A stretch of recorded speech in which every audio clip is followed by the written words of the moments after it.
most people think. Hello and welcome to this week's episode of What Most People Think. And it is a very special in-person episode of this show.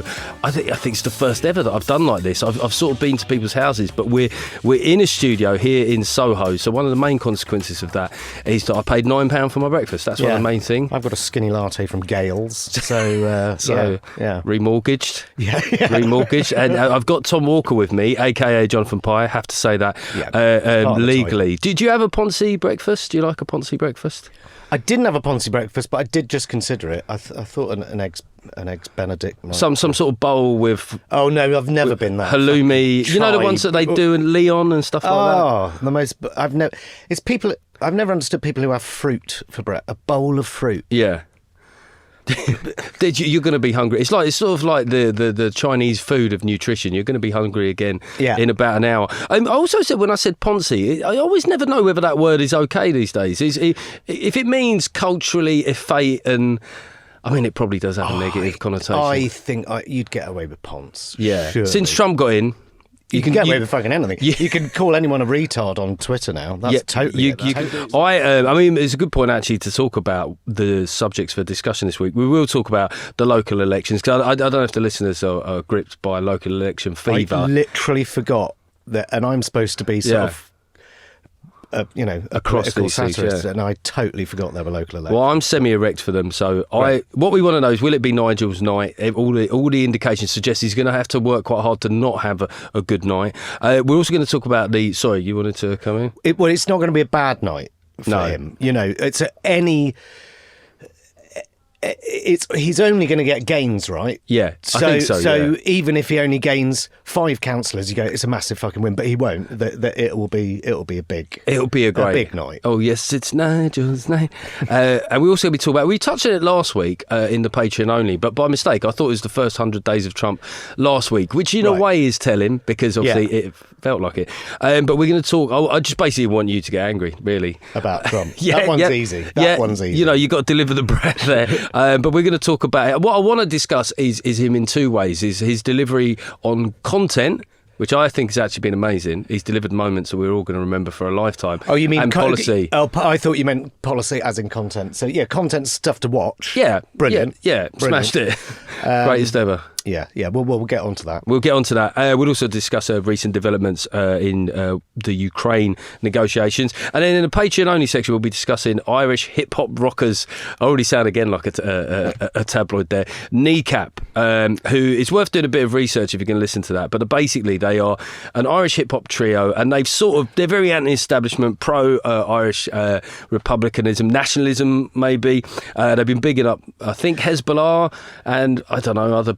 I think they said also they said something about kill your MP. Yeah, so they also not gone down well. Yeah. I think at the moment that you're encouraging murder, does it? I don't want to sound like one of those, those guys in the '60s that were scared of the Rolling Stones. But equally, I think there is like a don't encourage murder thing. But we're going to discuss them in the Patreon only. And you got the right guy in, because Irish hip hop is like one of my specialities. Well, before we started recording, you spoke in a way that I would imagine would take them to arms. You're like, so these Irish guys... They're Irish, aren't they? Good for them. This hip-hop... No, but when you sent me the list of things we're going to be discussing, and it was kneecap, I thought, that's got to be a spelling error. No, it was... Kneecap as well. I mean, what a great name, considering some of the features of the Troubles. Brilliant. Well done. Okay, we're going to start off by talking about the local elections. Calm yourselves. So... This is the first voting on stuff thing we've done for a while. Voting on stuff thing? I mean, some call it... The local voting on stuff thing. Local voting on stuff. You know that Rishi was still Prime Minister less than 9 months ago? It's mad, isn't it? It's fucking mad. Did we fall through a wormhole in time to this point? I think what's weird about Sunak was... We all knew that he had to call an election within, I don't know how long was he there, a year maybe? It was, the latest he could have gone was January of this year. So we all knew it was coming, and we all knew pretty much that the Tories weren't going to be the next government. And therefore that sort of last 6 to 8 months, it was just like, right, when's he going to call it? And therefore we'd already sort of moved on. Yes. We all knew that Starmer was going to be our next Prime Minister to a certain extent. And therefore it does feel like they've been in longer. The problem is of course...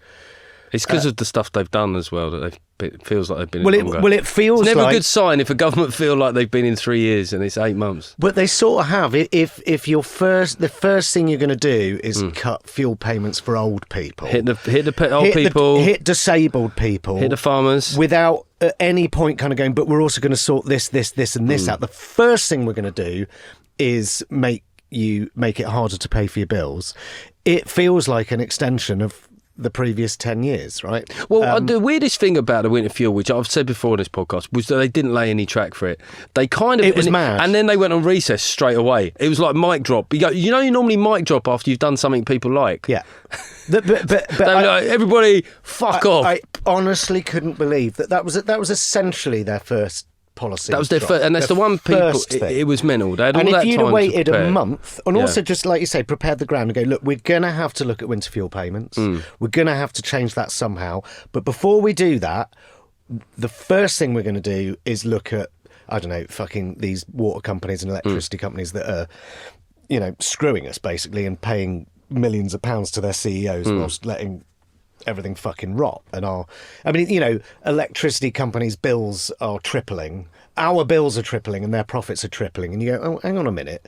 So maybe talk about doing something. Do some of that about first, yeah. And then go, right, we're going to have to look at this winter fuel payment thing. Well, and also the same with like disability benefits. It's like, all right, okay, sure, there's no fucking money and we've got to make some savings somewhere. But it really is sort of pre-Boris Tory kind of, Well, look, personally, in terms of looking at the amount of people off with certain illness, I personally think, but I think but there's a difference between going, we need to reform this, we need to get people back to work, and we're going to lay the ground for that, and within the next 6 months we're going to do something about this, as opposed to going, fucking disabled people back to work. It feels like very Tory. It seems like they want to do it. Yeah, it seems like they want to do it. I mean, maybe they fell prey to that belief of do the hard things early. And I think they absolutely said that this first 12 months. Yeah. But they're just politically stupid because you've just jizzed your political capital up the wall within 48 hours. Yeah. Whereas if you'd have done it gently, we might be sat here now and you might be going, oh, do you know what? They're slightly better than I expected. And me going, oh, they're just slightly worse than I expected, but they're doing all right. Whereas actually all the goodwill is gone. So you come at this from the left. I'm from the right in terms of like the economy, like the national insurance rise, what's happened to like small businesses, like business sentiment, consumer confidence, millionaires leaving the country. Like it seems like there's a lot of stuff that hasn't gone that well. Regardless, the inheritance was bad, but it's like they took the inheritance and then fucking like, bet it on a horse. Like a mangy, diseased horse. Yeah. A disgusting, putrid nag with 2 legs, not even 3. Didn't even have balance. And, will the public, I guess the question is on Thursday night, will the public take the chance to batter Labour? I mean, there's lucky for them that there's not local elections in Wales or Scotland, right? So this is very much almost a home counties thing. And I don't think people are going to batter Labour. I think people that voted Labour last time, I think so many people voted Labour at the last general election, and it was essentially my motivation. Go, what's the best way to get the Tories out? Yeah. Because they've proved time and time again that they're dog shit, and maybe something else will be better, right? So I think people weren't voting for Labour, or a lot of people weren't voting for Labour a year ago. They were voting against something, right?